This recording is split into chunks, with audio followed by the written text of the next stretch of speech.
తెలంగాణ ప్రభుత్వం సంచలన నిర్ణయం తీసుకుంది. ఒక్కరు కాదు, పదులు వందలు కాదు, ఏకంగా 6729 మందిని కొలువుల్లో నుంచి తొలగించింది.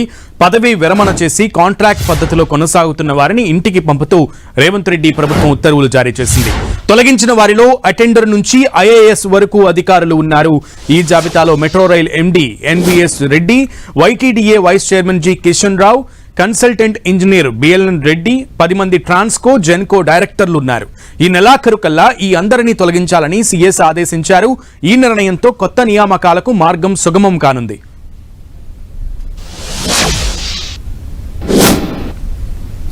రైట్, ఇదే అంశానికి సంబంధించి పూర్తి సమాచారం మా ప్రతినిధి రాముడు అందిస్తారు. రాముడు.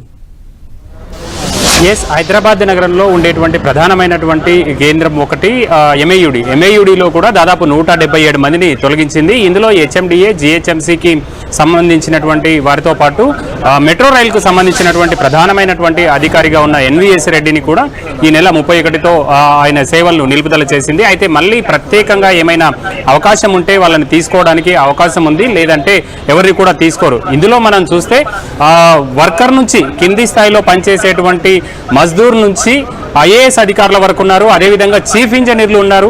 ఇప్పుడు గతంలోనే ఈ అంశంపైన ప్రభుత్వం ప్రత్యేకంగా కసరత్తు చేసింది. పూర్తి వివరాలను తెప్పించింది. ఏ శాఖలో ఎంతమంది ఉన్నారు, వాళ్ళు ఎంతకాలం నుంచి పనిచేస్తున్నారు, ఏ హోదాలో రిటైర్డ్ అయ్యారు, ప్రస్తుతం ఏ హోదాలో పనిచేస్తున్నారు అనేటువంటి అన్ని అంశాలను తెప్పించింది. వాళ్ళకి ఇప్పటికే మౌఖికంగా వాళ్ళకి ఆదేశాలు జారీ చేసింది. గతంలో GHMC కమిషనర్గా రొనాల్డ్ రోస్ వివరించినటువంటి సందర్భంలో సీనియర్ అధికారులుగా ఉండేటువంటి వాళ్ళందరినీ కూడా అంటే మున్సిపల్ అడ్మినిస్ట్రేషన్లో జాయింట్ డైరెక్టర్గా పనిచేస్తున్నటువంటి వాళ్ళని కానీ, అదేవిధంగా పబ్లిక్ హెల్త్లో చీఫ్ ఇంజనీర్గా చేసి రిటైర్ అయినటువంటి వాళ్ళందరినీ కూడా అప్పుడే పంపించారు. వాళ్ళను వెళ్ళిపోమని కూడా మౌఖికంగా చెప్పడంతో వాళ్ళందరూ కూడా వెళ్ళిపోయారు. కానీ ఇంకా కొద్ది మంది అదే విధంగా వాటిని పట్టుకొని వేలాడుతున్నటువంటి పరిస్థితి ఉంది. ప్రధానంగా మనం చూస్తే మెట్రోలో దాదాపు GHMCలో 46 మంది ఈ విధంగా ఉండేటువంటి వాళ్ళని గుర్తించడం జరిగింది. అదేవిధంగా మెట్రోకు సంబంధించినటువంటి దాంట్లో HMDAకి సంబంధించినటువంటి దాంట్లో 64 మంది, మెట్రోకు సంబంధించి 28 మంది, ఈ విధంగా పెద్ద సంఖ్యలో ఉన్నారు.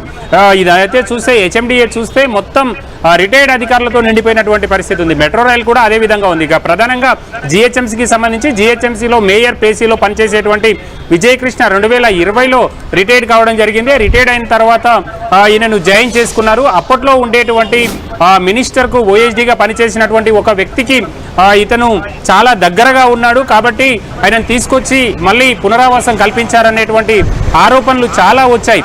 కాబట్టి ఇప్పుడు ఈ అంశం వచ్చిన తర్వాత తొలగించాలని చెప్పారు. గతంలో రొనాల్డ్ రోస్ కూడా తొలగించాలని చెప్పారు. 3 నెలల పాటు ఎక్స్టెన్షన్కి సంబంధించి ఎలాంటి నిర్ణయం తీసుకోలేదు. ఆ తర్వాత ఆయన వెళ్ళిపోవడం, అక్కడ ఉండేటువంటి అధికారులపైన ఒత్తిడి చేసి ఫైల్ రన్ చేసుకున్నటువంటి పరిస్థితి ఉందనేటువంటి ఆరోపణలు ఉన్నాయి. అప్పుడు ఒక 1 ఇయర్ 2025 వరకు ఎక్స్టెన్షన్ వచ్చింది.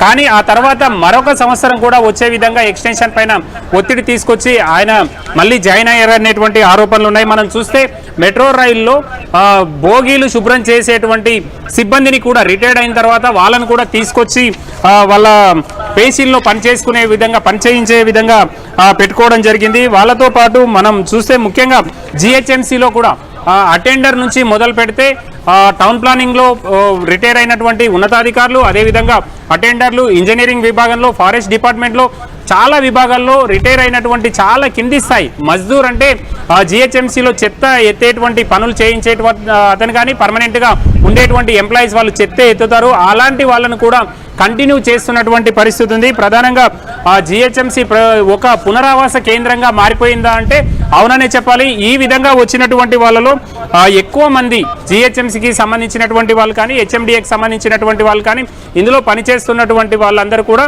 చాలా ఒత్తిడితో అంటే అధికారుల పైన ఒత్తిడి చేసుకొని ఇటు రాజకీయంగా కానీ, అదేవిధంగా ఉన్నతాధికారుల ఒత్తిడి ద్వారా కానీ వాళ్ళు కొనసాగుతున్నటువంటి పరిస్థితి ఉంది. కాబట్టి ఇలాంటి వాళ్ళందరినీ తొలగించడం ఇప్పుడు హర్షణీయంగా అంటే అందులో పనిచేసేటువంటి ఉద్యోగులు కొంత సంతోషిస్తున్నారు. తమకు ఆ ప్లేసులు దక్కుతాయని వాళ్ళు ఆలోచిస్తున్నటువంటి పరిస్థితి ఉంది. ఉన్నతాధికారులందరూ రిటైర్ అయిన తర్వాత అదే ప్లేస్లో OSDగా కొనసాగుతున్నారు. కాబట్టి వాళ్ళందరినీ తొలగించడం పట్ల వాళ్ళైతే కొంత సంతోషం వ్యక్తం చేస్తున్నటువంటి పరిస్థితి ఉంది.